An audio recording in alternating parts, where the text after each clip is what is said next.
Good afternoon, y'all.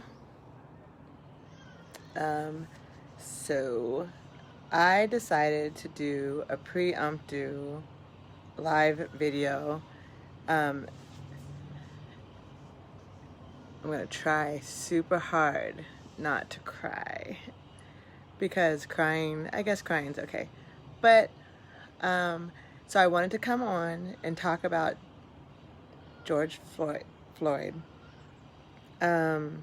and the incidents of the white woman, the man, the dog on the leash.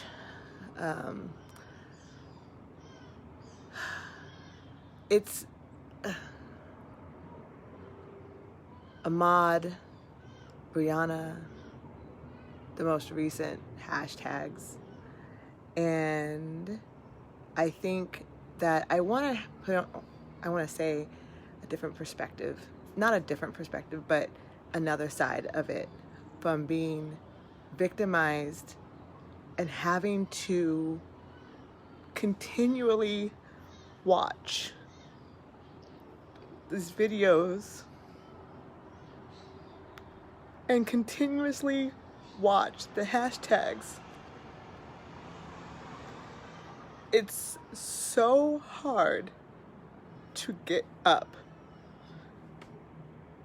in the morning and knowing that everyone is reading and watching this despair. And I think everyone has good intentions with that, and I think it's right. We have to show what's happening to us, and thank God we now have cameras to show. We have YouTube, we have all this. And so now white folks are starting to believe what we've been saying for years and years and years and years and years. But I think it's important to talk about the aftermath of these things, of the families and of the victims who survive. Because it doesn't stop at the end of the video. It doesn't stop when the next hashtag comes back up. It doesn't stop. The feeling that we survivors of police brutality have to live with is ongoing. It's forever. It never stops.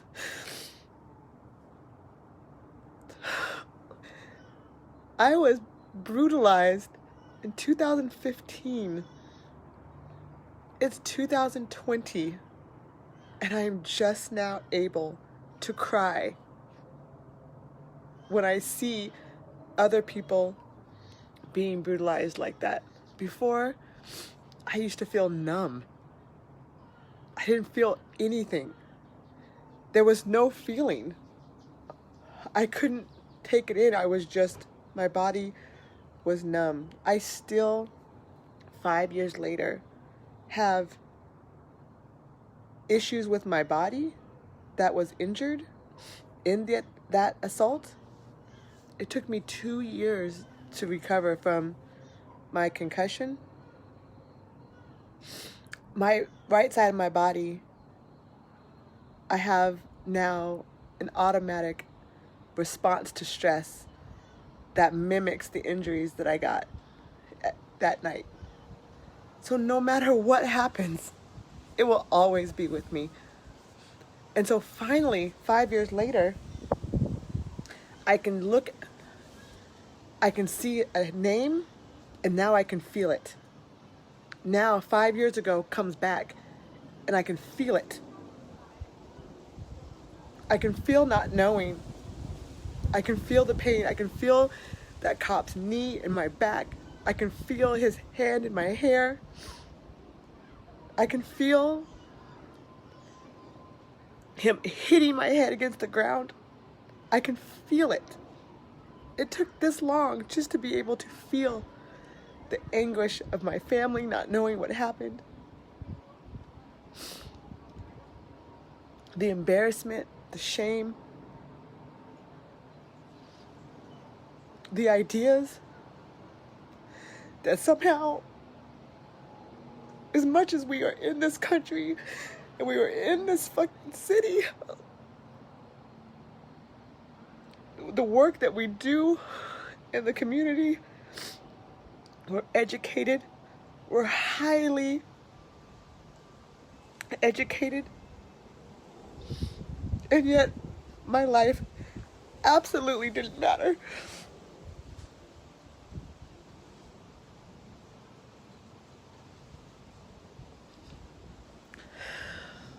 These are black men.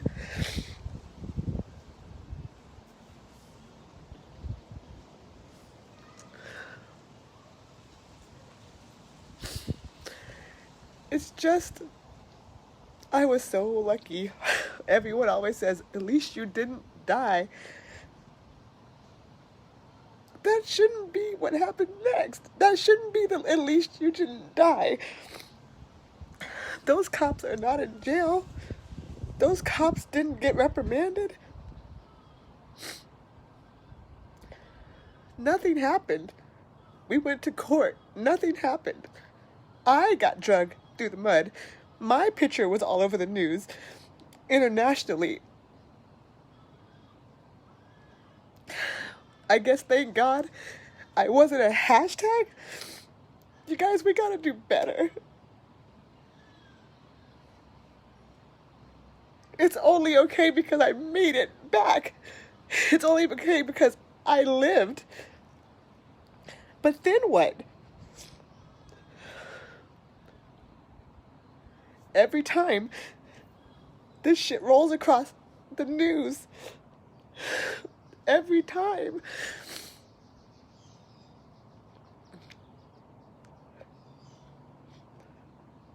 I get to watch white folks be outraged from their computers. I get to watch black men ask if they're good enough. I get to look at pictures, trying to find the best picture of the person dead so that no one can say they were a thug, that no one can say that they made a bad decision ever in their life. I get to see the hustle. And black folks trying to stand up straight. Mothers and sisters. All of us just trying to go back to work.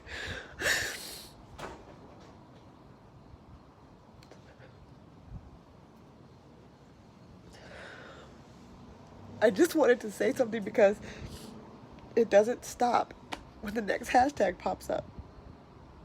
His family will be living with this forever. And it's not a forever like I said, it resonates in my body. It doesn't have to be a police officer now that walks up to me, yells at me to make me fear for my life. My body automatically responds. It was taken. My ability to respond was taken from me. And I go through therapy. I exercise. I do everything right. I changed my diet. I did all this. My immune system has been forever altered. I'm just trying to make it understandable that this isn't just a, damn, I guess he'll recover, or damn, he died. His family will get something from this. Oh, the courts. None of that. What? Yes, it's all legit.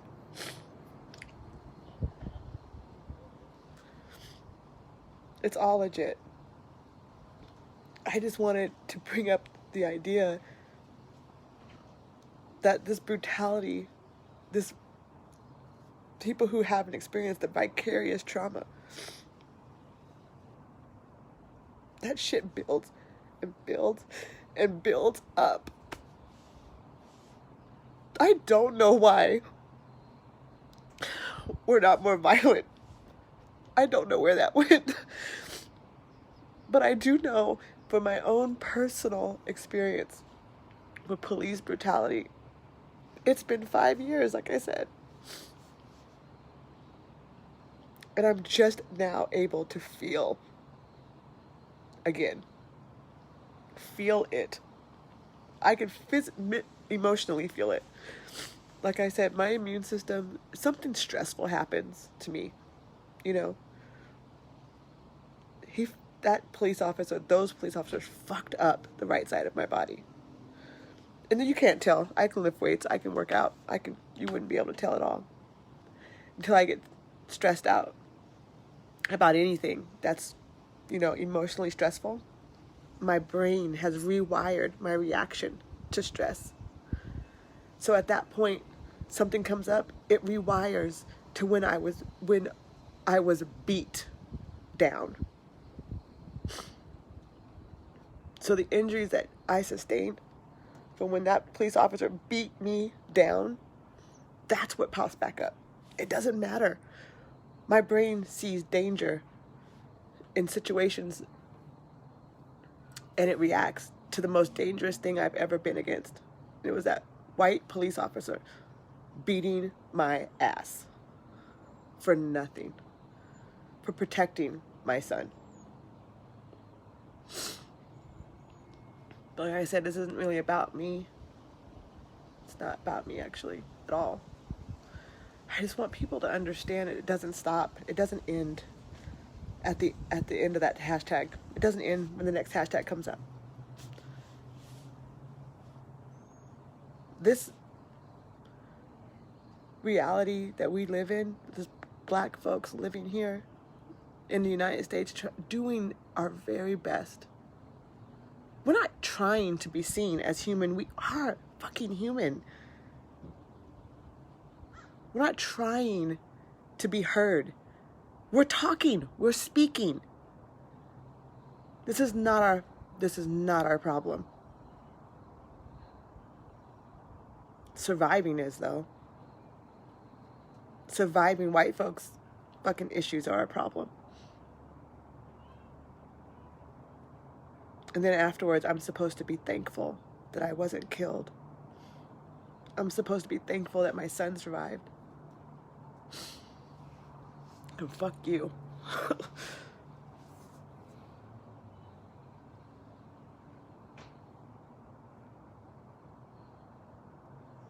I actually hate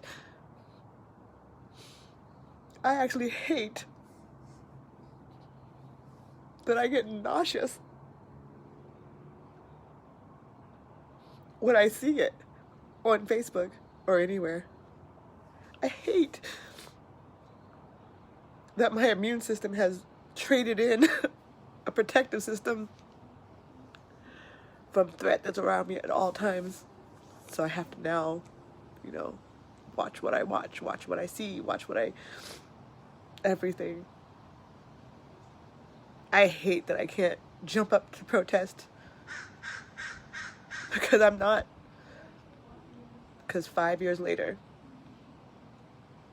it still hurts. It doesn't even hurt. It's still debilitating. I remember who showed up.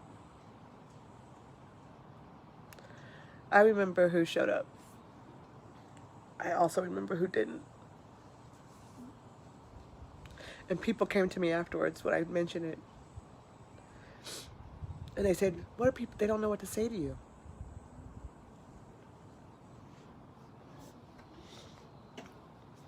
What do you say to George's mom, sister?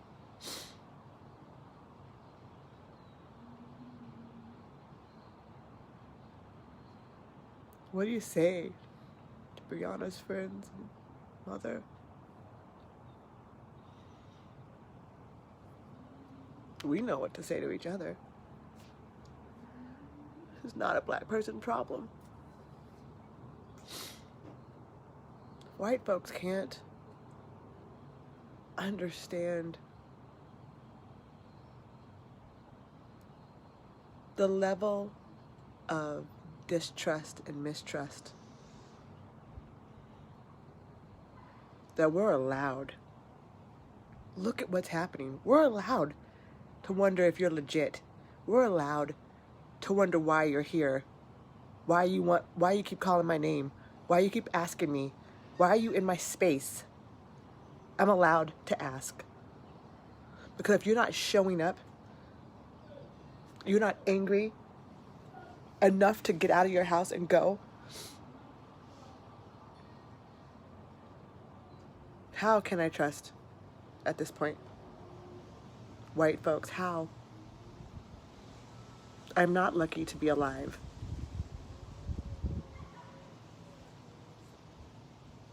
That's a bullshit thing to say.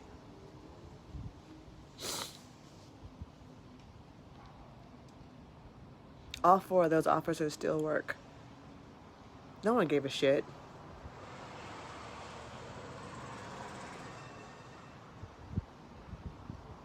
That juror told me she just couldn't believe that he would do all of what we said he did.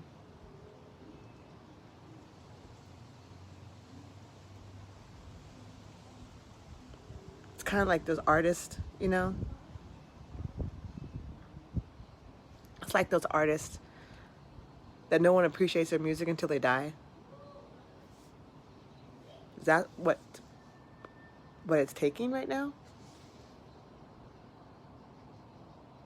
It's too much for me. It's too much for most black women, black families to bear at this point. I can't bear it. And for me, no, I was not a hashtag. My son was not a hashtag. But I have the scars and the memories and the pain.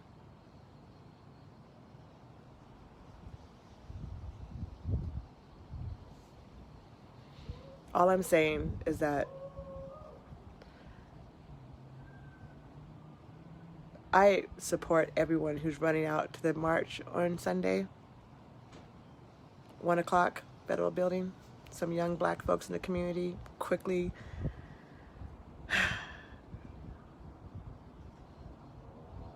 ran out. Hey, girl. Yeah, a lot of people have said that they thought about us today. Thank you. I had to come on. My daughter encouraged me too. She said, you have to tell people what it's like to survive.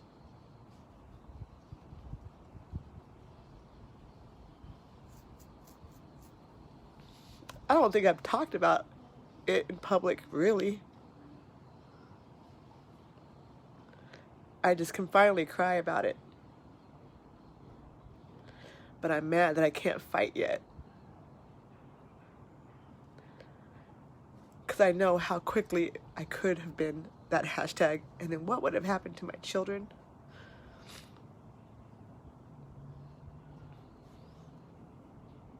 One of my dearest friends watched me crumble year after year until I could finally get enough strength to stand back up. At the cost of so much. I'm a totally different person now.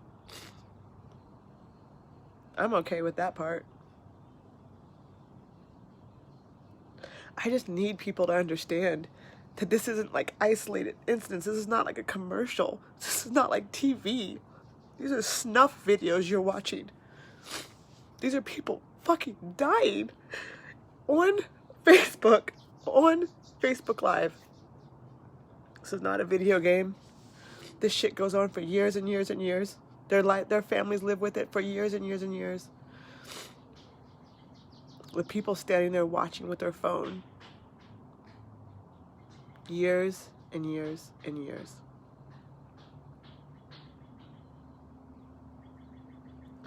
By the grace of God, Quentin made it. And you know, that's an interesting thing. Because my son made it. He doesn't remember much of it. But like I said, I do. My body does.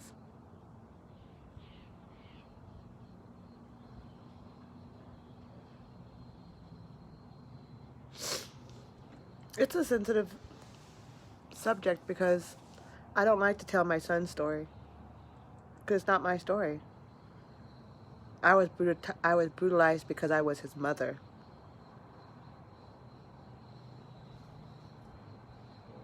Our stories are intertwined, of course, but they're different.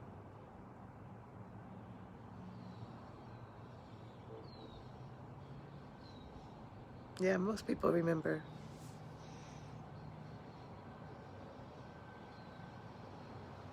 Every time this strolls across the news, if I see police officers on the backs of a black man, it hits a energy that I keep thinking I healed. Like I'm going, it's been 5 years, it's good. It's never good. And that's the part I want it to come on and say, you guys will not see me at that march on Sunday. Not because I don't think it should go on. It definitely should go on. And I'm spreading it loud and clear.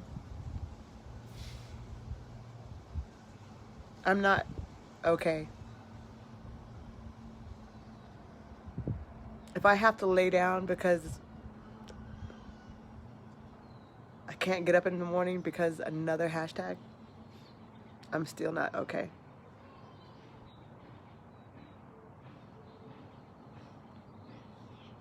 And I'm going to choose myself.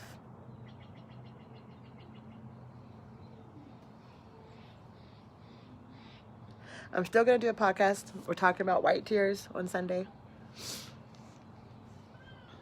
Me and my girl, Mallory, my other girl, Stormy, been on lots of times on the show.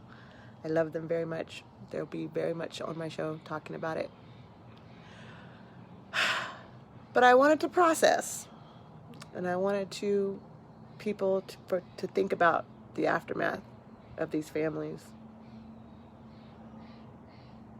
The experience doesn't fade.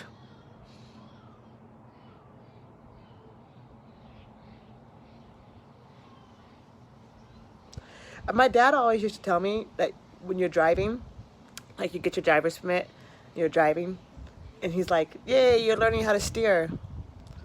And learning how to steer? What? I'm learning how to drive. He's like, you don't know how to drive until the car is out of control. And you can take it, control it, and put it back. There's a different resignation with this for me. And I don't need anybody to understand it. But when you put your body between you, police officers, and your son to protect him, and they beat your ass, you can't remember. I don't even remember 2016. My head injury was so bad. Bless your heart, Sharice, for keeping up with me. I feel so bad about the strain.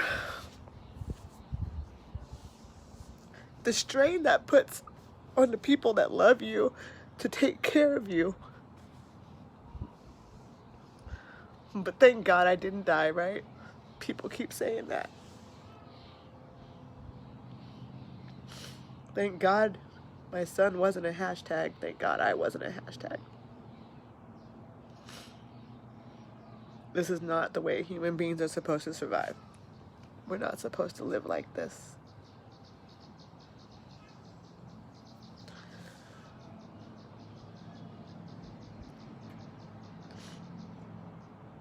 I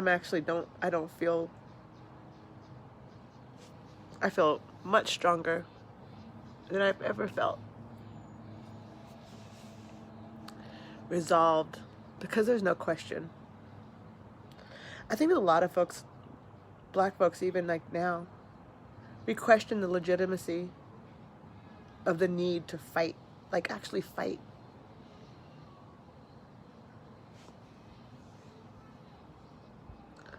We measure and we weigh our family. We measure and we weigh how much can we take just to keep our lives going, you know? I want to be able to show up to work and look at folks at work and not feel like I want to fight, you know?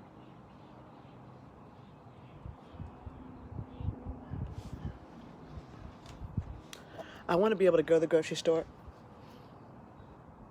People following me and feel annoyed. Just annoyed. Not threatened. But I can't. We're threatened. You know? I was so naive to the idea of living here.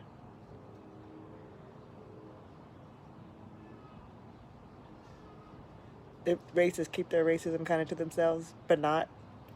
For some reason. Like I said, highly educated. Works in the community. Pays my bills. Never been to jail. They beat my ass just the same.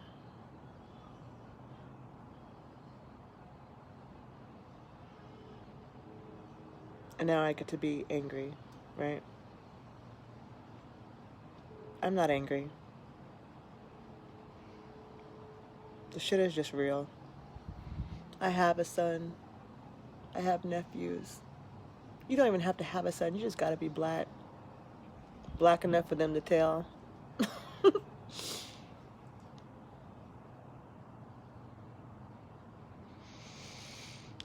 But thank God I made it, right?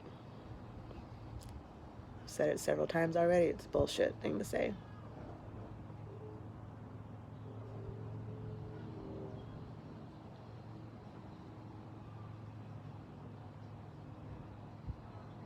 I think about that. If my brother didn't show up, I probably would have been dead. Quentin probably would never have made it. Because he was willing, he showed up, he said something.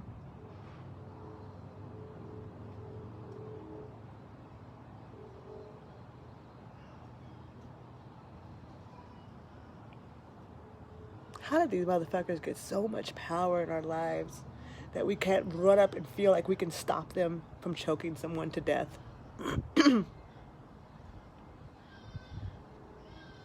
From slamming people's head into the concrete? How do we lose that power? Do we have to take it to the courts? Take it to the courts? Really? Something happened to you, call the police. Really? I ain't calling no fucking police for shit. Believe that. And most black folks I know, who the fuck are we calling?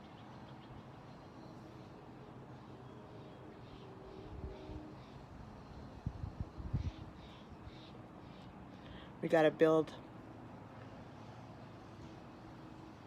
We have to have a response team.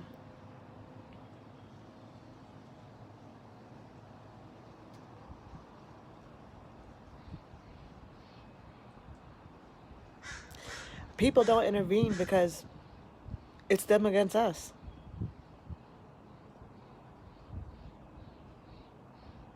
When I was in that courtroom, I thought to myself, I must be a fucking idiot. I said, what the fuck am I doing in this courtroom thinking that they're gonna judge for me? I was sitting there and I said, what the fuck did I do? Why are we here? This is the stupidest. What am I doing? I had a great defense team. I mean, lawyers. I had just top-notch doctors and caregivers. Ran circles around the questions those assholes asked them. Our shit was solid. And I remember sitting there at the table, the little courtroom table. And me, my little black self, and my black son, our white lawyers. Jury, all white, one Asian. Look up the judge, white. Police officers, 4, 5, 6 of them, white. Lawyers, white. I look on their side of the courtroom, tons of people supporting my side of the courtroom. 2 people, I didn't know who they were. I remember looking and feeling so small. And I looked at my son and I said, this is not good. This is not good.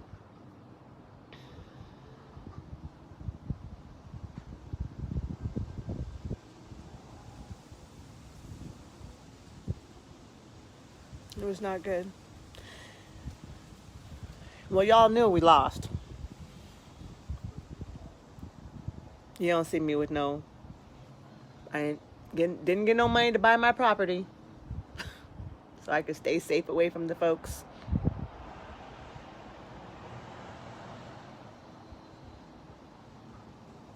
I had to leave that whole life behind.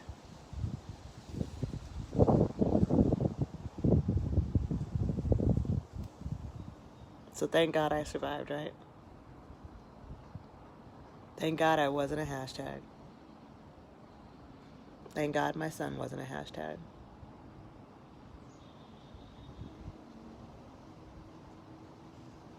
Just don't forget, when the next hashtag pops up tomorrow or the next day, because there will be more. There's more people out there that don't have hashtags at all. Don't forget what it means to survive this shit. What it means to walk around traumatized. You don't have to have gone through it like I went through it, or that my family went through it, or my son went through it. You don't have to do that. I understand that. But there's more of us who have than you know. Being followed,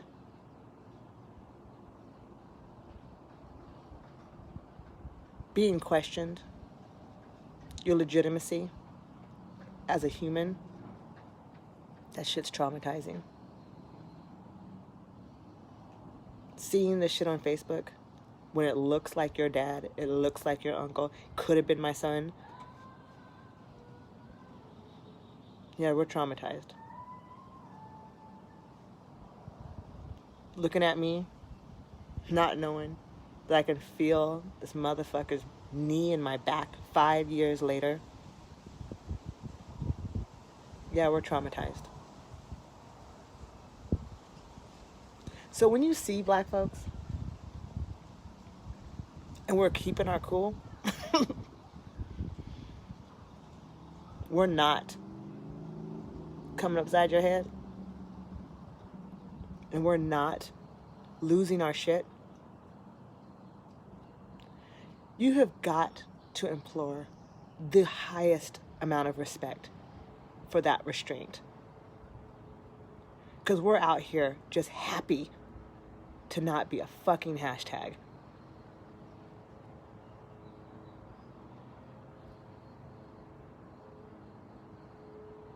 It's so gross.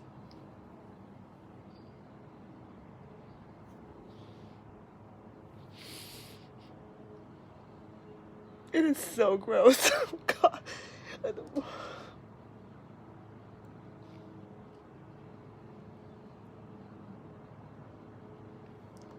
Anyway, I don't want to start crying all over again. But it's going to be a long fucking day. Because it was a long fucking night. And it's been a long fucking 5 years.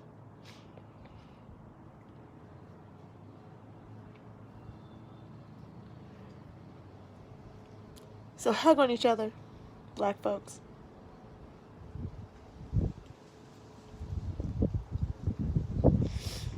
This is not our fight, y'all. This is not black folks' fight. This is not new to us. What is new is that it's all over the fucking Facebook. We have to see it day in and day out.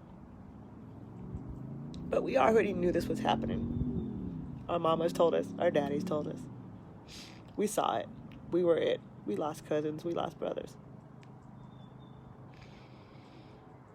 I love our strength. And I love our resolve.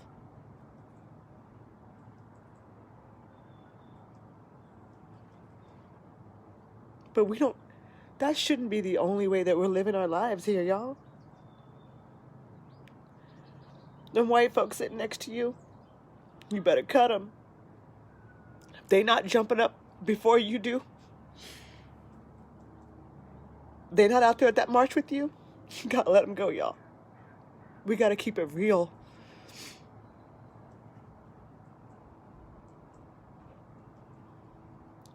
They're not allowing us to have our black spaces, our moments. We gotta keep it real. We gotta keep it real.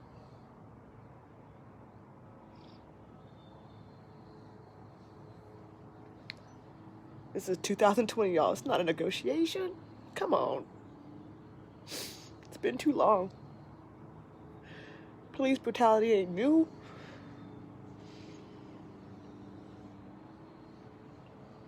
Just because you can't see it doesn't mean it's not there. The pain is what I'm speaking of. We're the strongest people you know. Trust me. Trust me. You see a black woman walking by, you see a black man walking by, that's just beauty and strength. With our head up high, that's resilience and resolve. Our lives are not statements, we are fucking human.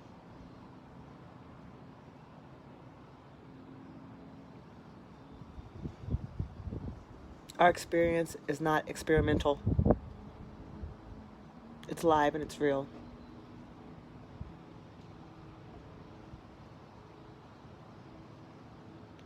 It's a lot. I wanted to say it. I wanted to bring it up because I don't think a lot of people understand it, underestimate it. It's not tea for your, it's not coffee, what is it? Water cooler talk. This is people's fucking lives.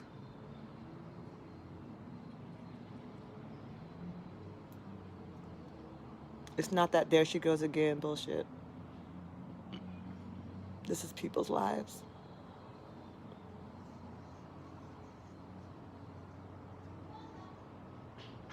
This is real. This is bullshit. Deep breath, everybody. I love you too, Tammy.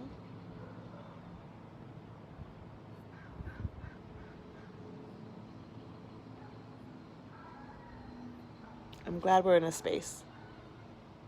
I'm glad we're in this space. And in this space, I guess I gotta say I'm glad I survived. I guess I have to.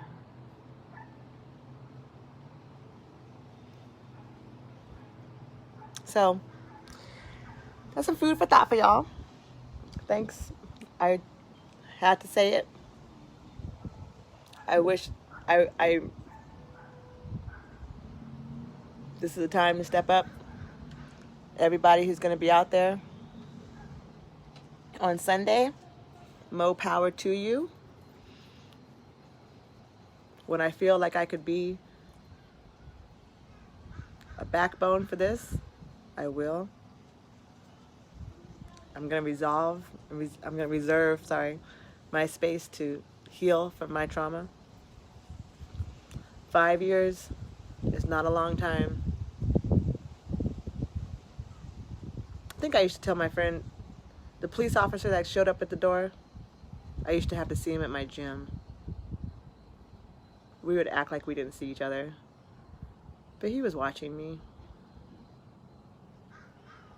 I don't live on that side of town anymore, so I'm good. But he's still here. They're all still fine, living their lives. Long records of police brutality. Nobody gives a shit. My court ruling went in and went out the door just like anybody else's. That didn't see any justice or any reprieve, nothing. It's just another win for the city.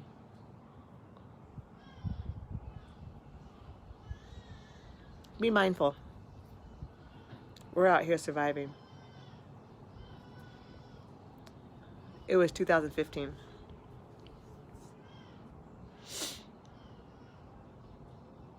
We're out here making it.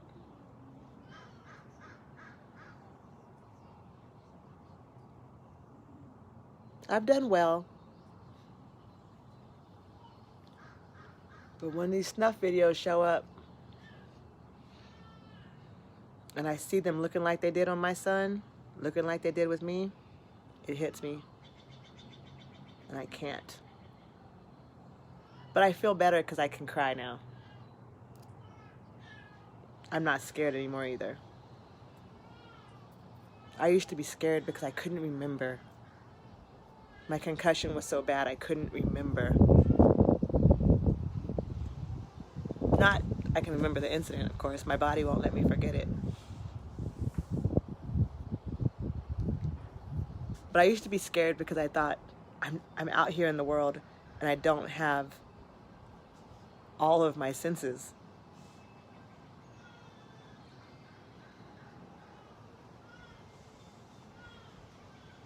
I don't have all of my senses. But now I do. It took me 2 years. Two years of physical therapy. It took me 2 years to recover to function with my concussion. And now most of my body is just response, rewiring from stress. I've developed some stress-related health issues that's post-trauma related. I'm just out here telling y'all. It's more than just what you see to survive this shit. That's all I'm here to tell y'all. All right. Have a beautiful, whatever the fuck day it is. What is today? Wednesday? Have a beautiful Wednesday. Try to breathe. That's what I'm out here doing, my lovely porch. Stay safe. March here in Eugene on Sunday from the federal building to the police station, organized by young and very exuberant and righteous black folks here in town. I'm proud of y'all. Don't forget, if we're not a hashtag, we're out here. And those folks who are hashtags have families. And they're out here too. The shit doesn't change when the next hashtag pops up. Because we're out here. We are still out here. Doing our very best. All right. Peace.